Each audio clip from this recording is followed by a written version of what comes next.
les 2 fois précédentes, c'était il y a déjà quelques années, donc j'ai découvert avec bonheur toutes les évolutions qu'il y avait eu et surtout combien le festival avait pris d'ampleur, puisque toutes ces tentes là à l'extérieur, je les avais pas vues, il n'y avait pas autant de Magic Mirror, donc c'est vraiment un bonheur de revenir.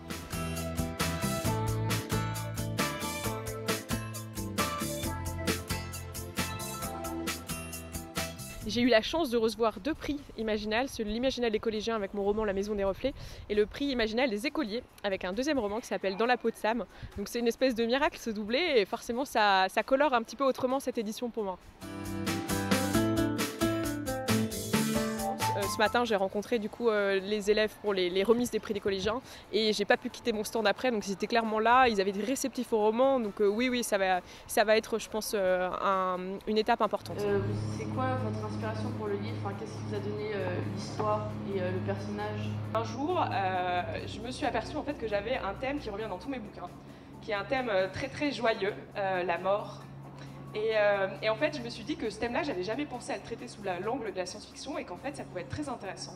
Le déclic, en fait, il est venu d'un article que j'ai lu. Dans quelques années, en gros, il y aurait plus de gens morts sur Facebook que de gens vivants. Ils sont toujours intrigués sur la manière dont on écrit. Est-ce qu'on écrit à un bureau? Est-ce qu'on écrit avec un ordinateur? Aussi, qu'est-ce qui fait qu'on a cette idée-là à ce moment-là? Ça les intrigue beaucoup, la question de l'inspiration. Et puis après, sur le roman en particulier, comme ça se passe dans un futur assez proche, je crois que ce qui les intriguait, c'était de savoir si je pensais que ce futur-là allait se réaliser.